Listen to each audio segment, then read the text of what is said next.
As always, I always say I'm excited to be with somebody in my video interviews for Hope for the Helpers. But this person, I'm probably more excited than any because we've known each other since we were young children.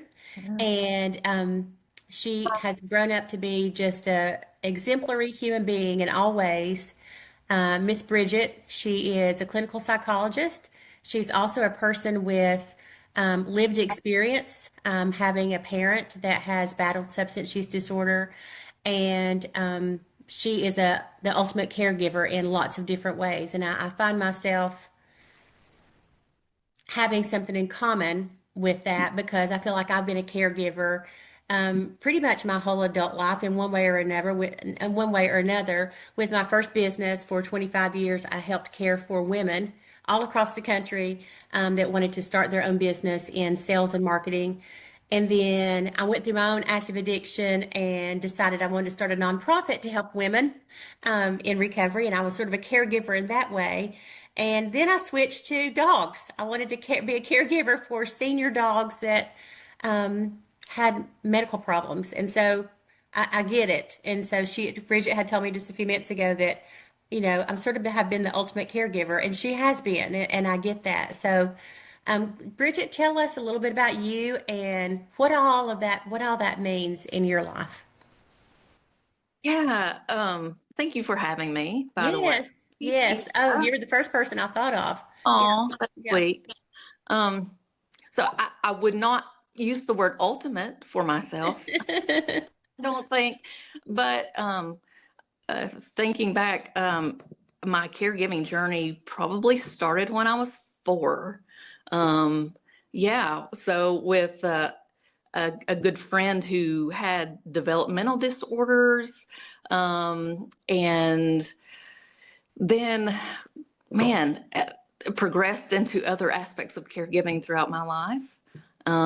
And my mother, she had ALS, and passed away or died when in 2013. Mhm. And in between that, with my dad, who had some mental health issues and substance use disorder, um, and yeah, and I'm a mother and Yeah. I'm a psychologist, so I've experienced a lot of different caregiving tasks for sure. And the Hope for the Helpers channel is for the caregivers. It's for the people, the concerned persons, whether they are the mother or the father or the daughter or the coworker or the neighbor or someone that's caring for and concerned about an individual that's battling substance use disorder or is in recovery and there's just so many things that we can learn from you with all of your experience. So let's start with Hmm. let's start with a few things about your mom because I knew your mom and I loved her. And Yeah. as a caregiver, how did you keep yourself from how did you keep from losing yourself during that time? Because I know that was challenging, with her having ALS. How do you care for someone without losing track of you? Because you do give a lot. Um, uh, that's a good question and a loaded question. Hmm. Um, I made a lot of mistakes and have made a lot of mistakes in all of these journeys. So Hmm. um, uh, I don't I don't know that I didn't lose myself in some Hmm. ways. Yeah. Um, However, it was interesting timing in that I had just decided to um, go back to school Hmm. and start a new path in school and try to get into grad school at that point in time, and uh, was working in several different psychology labs and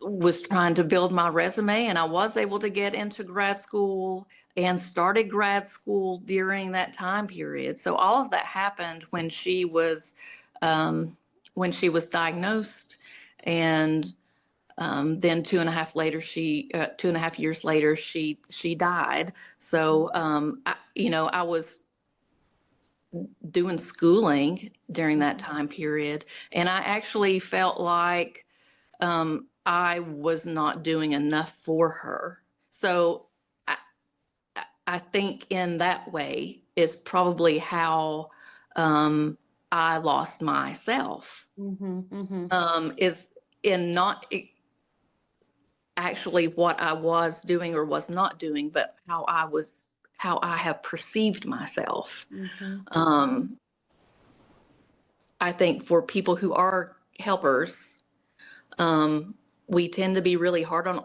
ourselves Yes. Yes. and often feel like we are not doing enough. Mm-hmm. And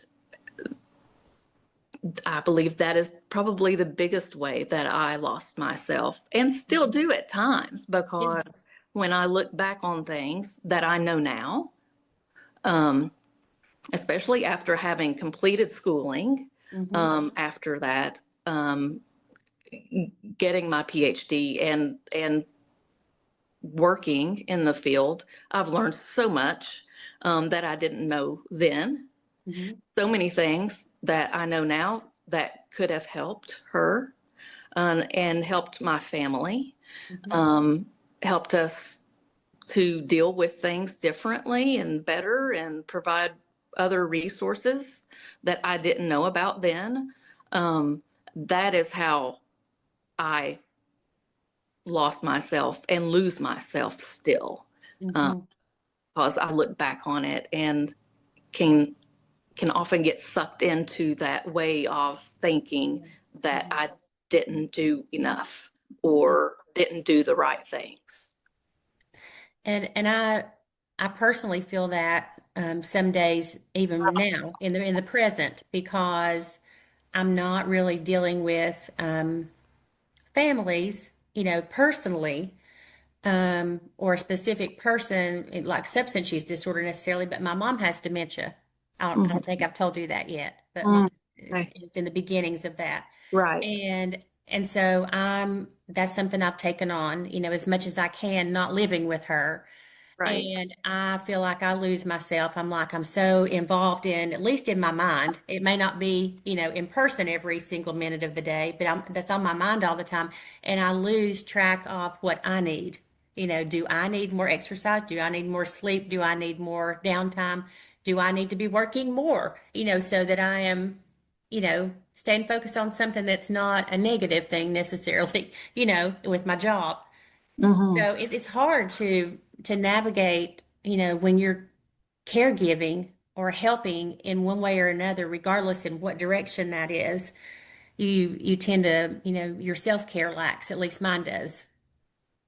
Absolutely. Hmm. And um, there is no balance. Hmm. Um, I have difficulty with that word, but the Yes. balance, and this is in life in general, but Hmm. the balance, I believe, occurs when you pull out and look at life, from a distance, Hmm. and you'll see hills and valleys. Hmm. And when you pull out, you can kind of see that it straightens out. Yeah. The more distance you get from it. When you're up close, it looks much more exaggerated and Uh-huh. feels much more exaggerated. Um,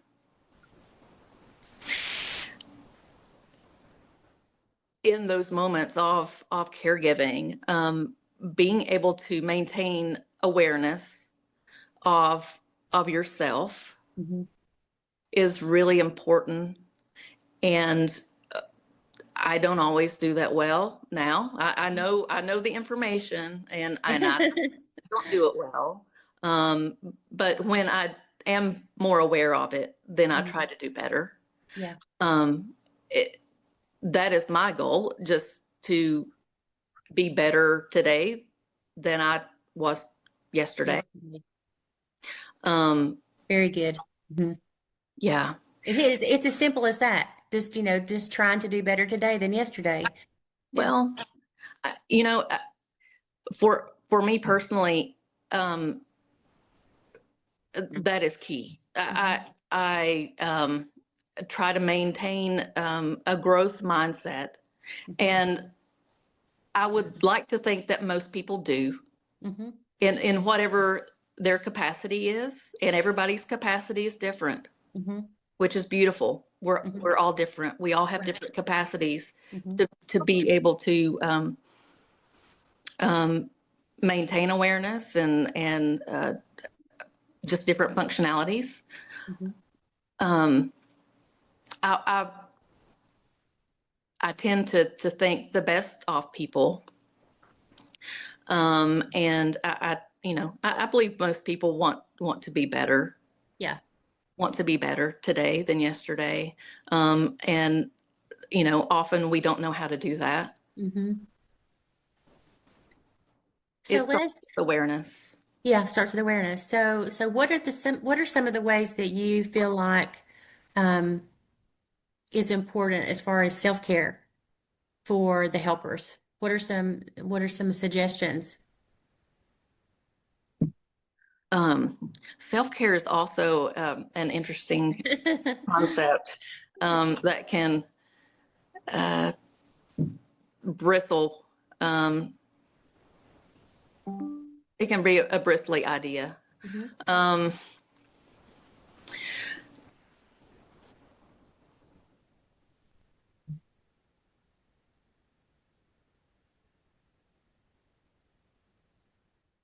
for me, I believe it also goes back to awareness, Mhm. and um, it's really hard. It's impossible to help someone else, some other being, Mhm. um, without um, knowing ourselves. Mhm. And so for me, self care starts with uh, having a curiosity um, about my own stuff and um, gaining an understanding of my own stuff. Mhm. And if I need more help with that from an outside source, Mhm. then I'm going to pursue that. Mhm.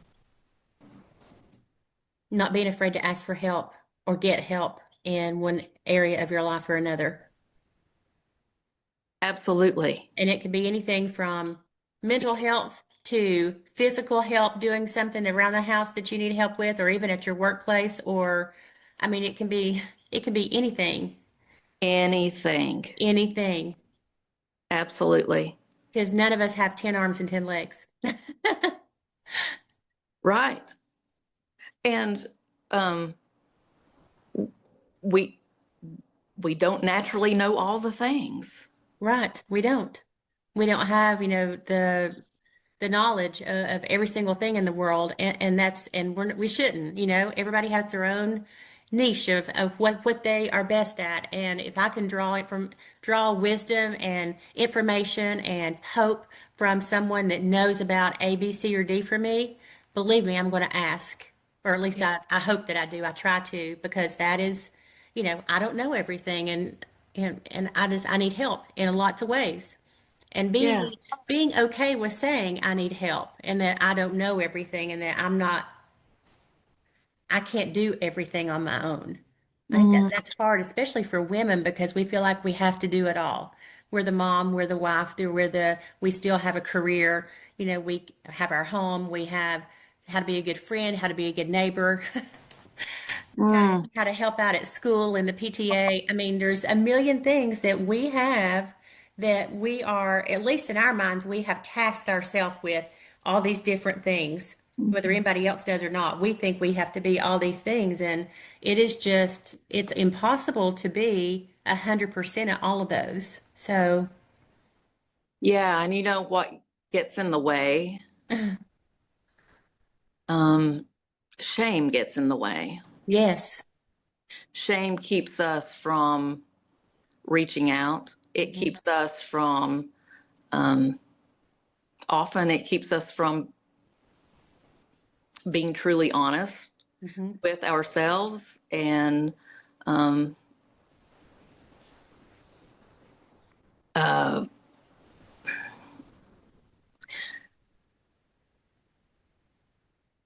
yeah, Yeah. shame is, uh,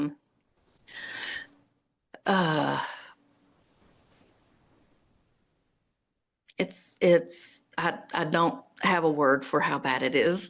Yeah. Right. And dealing with my mom at this point in my life, she's 83, she's in the beginning of stages of dementia. And we have someone's coming next week that we're going to talk to about helping her out twice a week in her home.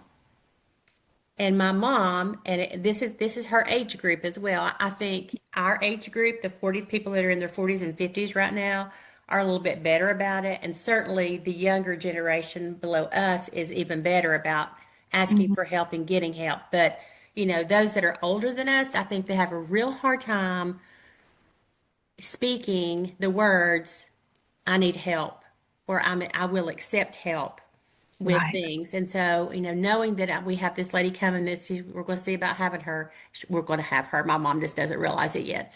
Mom says, I really don't need help with that. And I'm like, yes, you do.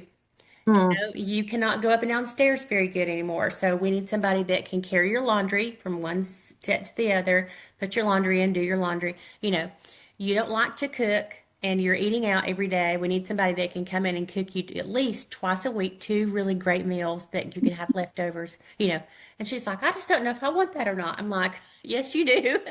She doesn't want to admit that that would be good for her, mm. because it says that she has to give some of those things up and that Yeah. she can't be responsible for everything, and that's really hard for her to admit. You know,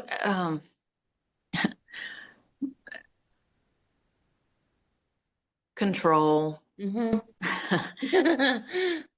Oh man. Um, we all want to be in control of our own lives, or at least perceive that we are.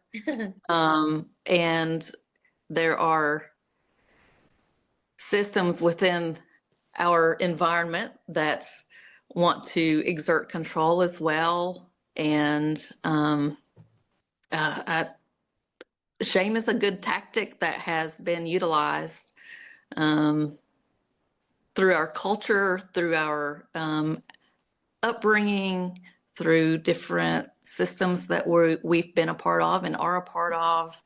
Um, and the language that we use, to talk to ourselves. Um, Yes, the it, self-talk. yeah, um, it's often it's often shame based. Hmm. Yeah, mine is for sure, and Yeah, guilt-based. yeah. Um, that we're not doing enough, that we should be this, we should be that, we should be able to do this, we should be able to keep house, we should be able to, still walk like we did when we were 18, or whatever it is. Hmm. Um,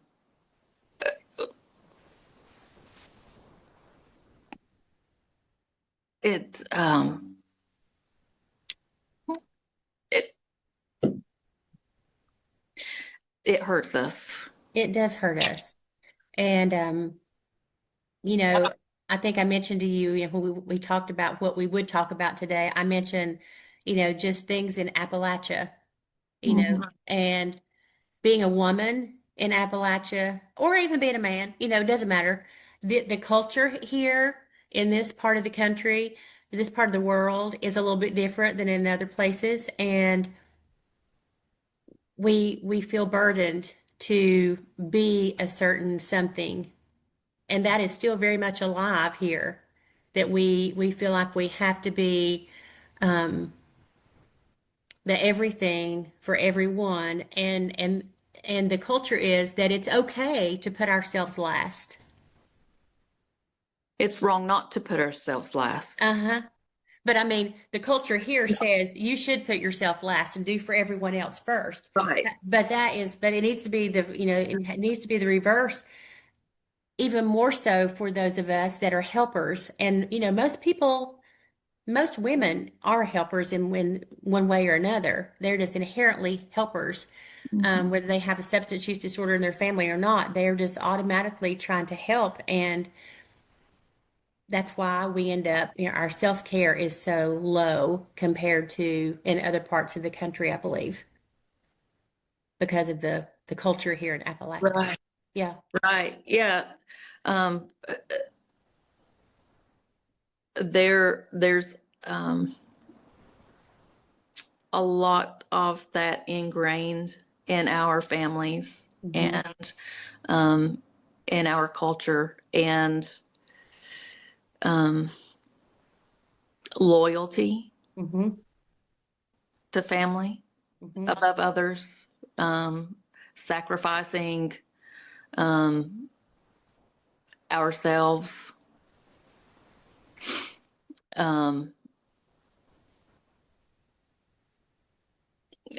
yeah, um, I believe it's important to name those things, Yeah. um, to call it out Hmm. when we are aware of it. Hmm.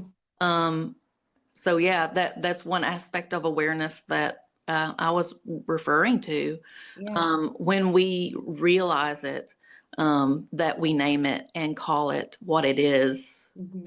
Um, that is the only way that we can um, do something about it or do something differently. Yeah. Um,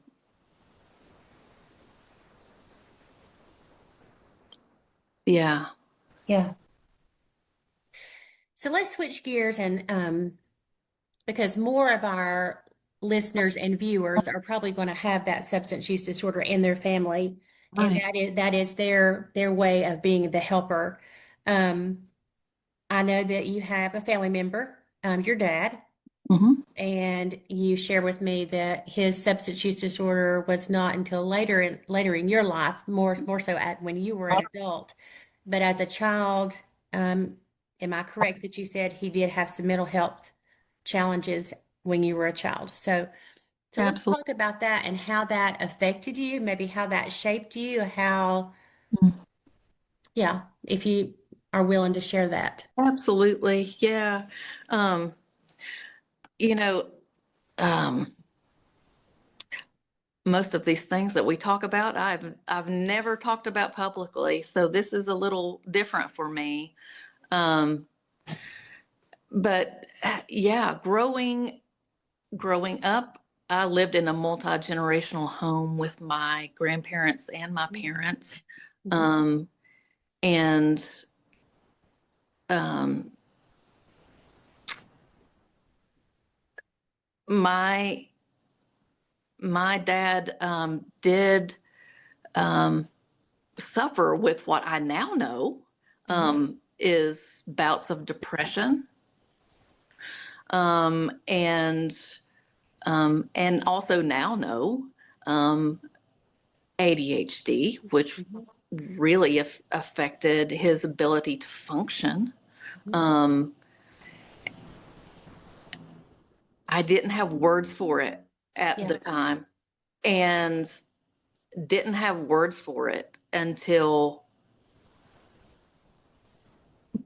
probably later in my psychological training. Mhm. Mhm. Yeah.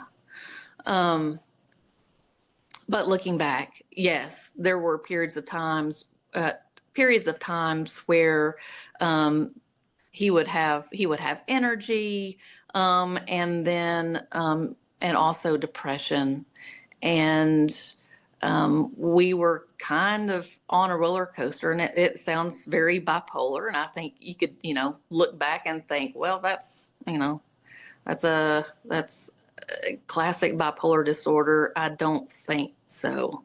Mhm. There was more nuance to it than that. But the only way that it was really talked about is, well, that's just Eric, Mm-hmm. right? Mm-hmm. That's the only way it was classified. Um, and I knew he was very different from my peers' parents. Mm-hmm. We were already very different in that, I lived with my grandparents, and we just didn't have a whole lot of money, and it yeah, I experienced that very differently. But um, I believe early on that gave me the ability to um, see him for who he is, Mm-hmm. and and accept his differences, Yes. um, very early on. And at some point during kind of middle school, I got to the point where I decided I was not embarrassed by him. But I, I fully accepted him. And that has kind of been my philosophy ever since. And that is how I live my life. Yeah. So, um, he suffered. Um, it was very difficult, um, at different times. I know my mother had um, just a lot of challenges with him, and it really didn't get quite as bad until um, I was out of the house and married, Mm-hmm. and mom moved out. They got a divorce, and I'm an only child. I didn't mention that before, but that's a nuance. Mm-hmm. I'm an only child, and um, he really struggled, and we were there for each other. Mm-hmm. And I decided that I would always be there for him in whatever way that meant. Yeah. And decided that I would give him an unlimited number of chances, Mm-hmm. um, True which grace. True grace. Yeah. Mm-hmm. um, which does not necessarily mean enabling. Right. It could, it could. Um, I didn't see it that way. Um, but yeah, so there were periods of time where, and again, this was before any of my training. Mm-hmm. Um, but he was suffering a lot, and experienced suicidal ideation Mm-hmm. often. Um, and I would take calls in the middle of the night, Mm-hmm. um, often. And um, it was a hard period of time, and that led also into substance use for him. That was I think, a way for him to feel more normal Mm-hmm. and get sleep and feel like he could interact with people in a more normal way. Mm-hmm. Um, yeah, and that went on for off and on for years Mm-hmm. until about probably 4 years ago. Mm-hmm. So what was the turning point 4 years ago for him to, is that Well, um, mm-hmm. I had suspected, and again, this is just from training and more experience, I had suspected um, that he probably had ADHD, that um, to me at that point would explain some things, um, explain some of that. Well, that's just Eric. Hmm. And so I paid for him to have a full psychological evaluation, Hmm. and he, you know, gladly did that. He loves me. Um, Yeah. Oh, I know he does. You're his most important thing in the entire universe. yeah. Tattoo on his arm and all. Yes, I love that. Um, but yeah, no, he went through the whole process and testing, and I tell you, it. I, I have been on the other side of testing where I can do testing with people. Uh-huh. And I had never experienced this before. But I went with him to go and have the feedback session. I was with him when he got his results, and um, that was one of the most therapeutic experiences I had ever had. Was actually in a feedback session Mhm. for getting evaluation results. Yeah. Um, it provided him, after all these years, I mean, he was in his 60s at that point, right? Hmm. It provided an explanation for why he was the way he was, why he had felt the way he felt for all of Yes. these years, Yes. for why, um, for his behavior all of these years, Hmm. for why people would say, "Oh, he is so smart. He could do anything he wanted to do if he would just put his mind to it. If he would just apply himself." But he couldn't do that. I mean, yes, Yeah, that diagnosis means that you have a hard time compartmentalizing things and organizing things and doing the things. yeah.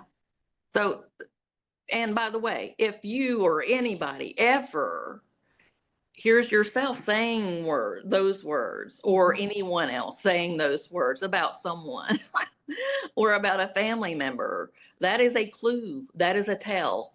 Yeah. That is a tell. Um, testing And would be beneficial. and so what I'm hearing you say is, okay, people that are watching this and listening to this, if your son, daughter, spouse, friend, whatever that you're concerned about, and you want to help, they have they're one of those people that they say, oh, that's just Jim, or that's just Myra. That's how they are. You may want to suggest that they go get, Or tested for a few things and just see that way they know and and everybody knows their why they are the way they are, why they can and can't do A, B, C, and D. Instead of putting stipulations on someone you love, you should be doing this, you should be doing that. Well, maybe they can't. Maybe there's a reason why they can't, and there's help for that. But not everybody can afford to have some things done either, so that's a whole nother that's true. subject. That's a whole other subject. Um, yeah, no, the idea that, oh man, they're so smart, they're so clever, if they would only, Hmm. or yeah, if they weren't so lazy. Hmm. Um, yeah, if they would just apply themselves. I hear that with children all the time. Parents saying, "Well, my child is super smart, but they make terrible grades." And well, there's a reason. There's probably a reason behind that. It's probably not that they don't want to do well. It's just like nobody wants to end up with an addiction to drugs or alcohol or whatever. There's a reason those things happen. So Great information. Yes, good information. And, and again, that may not be the explanation for your loved one. Mhm. Um, it things are very complicated. Mhm. There's not just one overarching Mhm. explanation, but it's Mhm. part of it's one puzzle piece, Mhm. right? Um,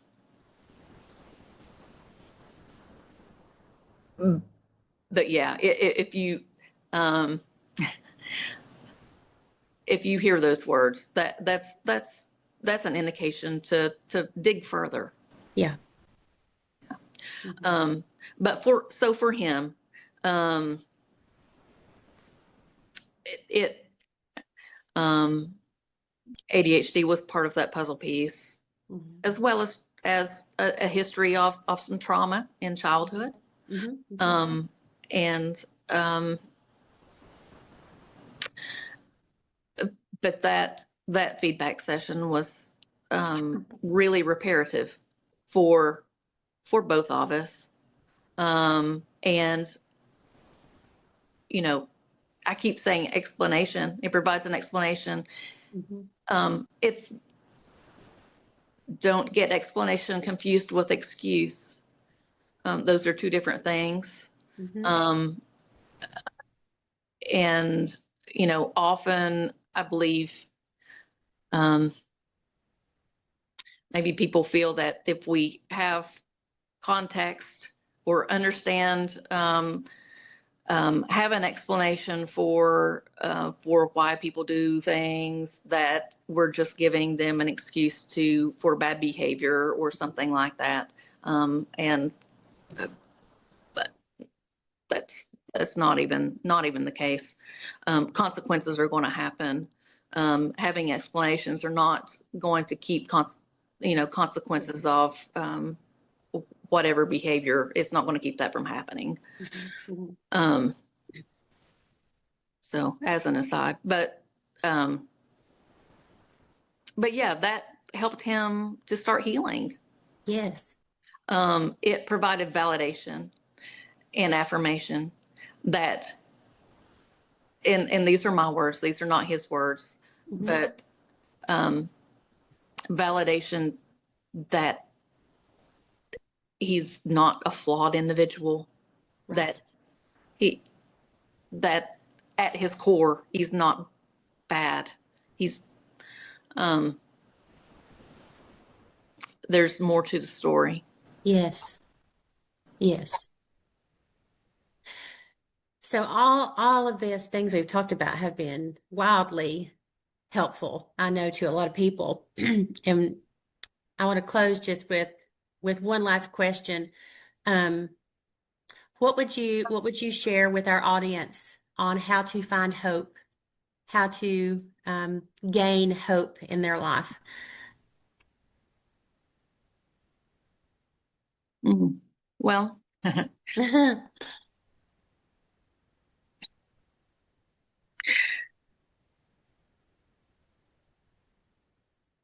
that's it's an interesting question in the sense that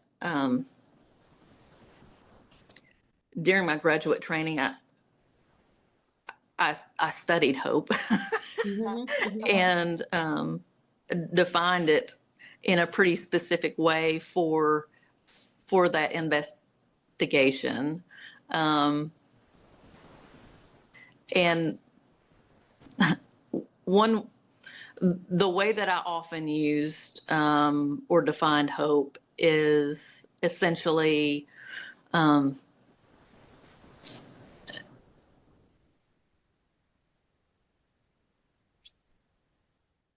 being able to have um, the kind of self-efficacy of being able to um, know or have an idea about what to do about something. Mhm. And so that's one aspect. And the other aspect of being able to see a pathway to do it. Mhm. So knowing what to do and then seeing a way forward, Mm-hmm. um, which is everything that you're trying to accomplish um, with your work and these videos. Mm-hmm. Um, so being more informed. Mm-hmm.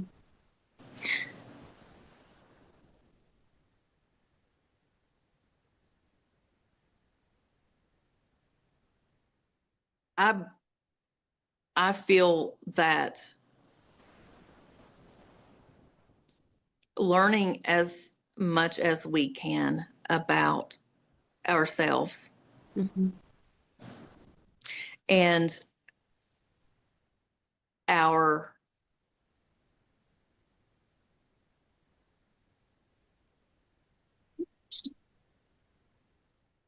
um,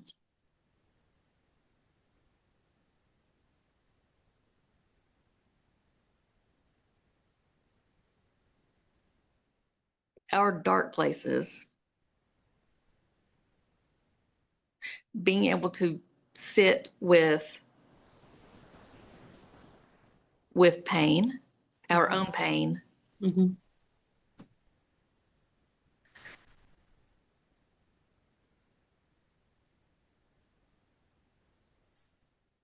being able to name our pain, Mm-hmm. being able to name our shame, Mm-hmm.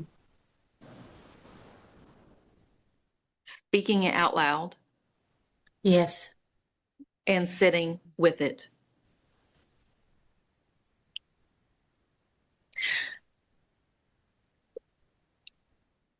It may not sound like that is related to hope on the surface, but it will help us have more compassion and more empathy, Mm-hmm. and will help us know what not to do when Mm-hmm. we are pulled to do things that we may feel like we should do. Mm-hmm.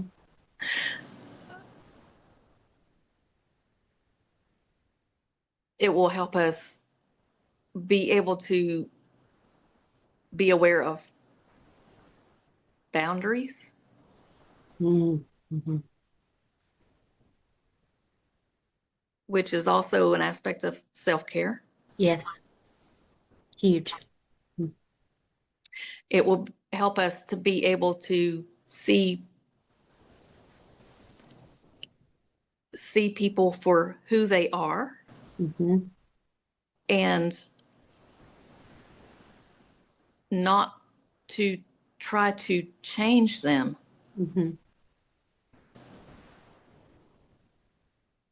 Often, I believe we get a little mixed up on um, that helping is changing. Right. Yes. If if our motive is to change someone,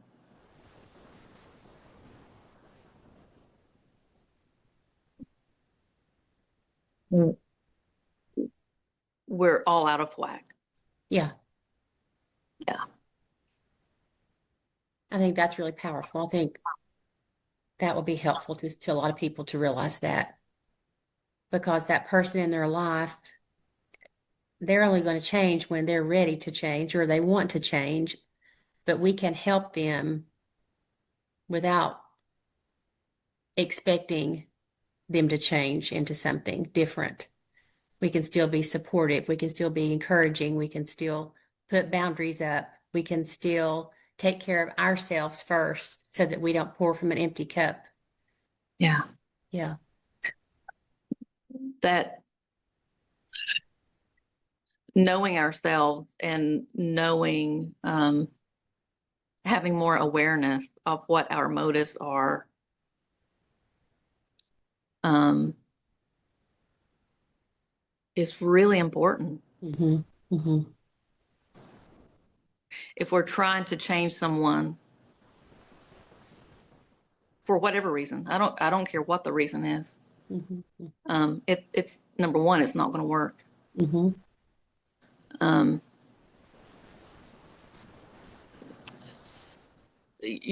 we're not going to get the outcome that we're hoping for. Yeah.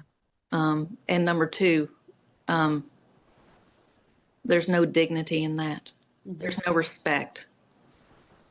We're not respecting the other person if we're trying to change them. We're not respecting their dignity. Very good. Do you have anything further that you want to add to our time together today? I just think it's all been so amazing. I think your perspective on all this is really enlightening, and I appreciate it. Yeah.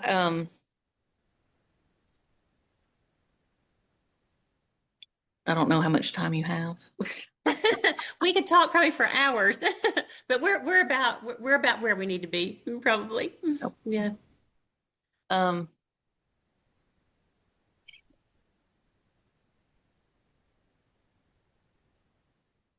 I think I got the gist of that across.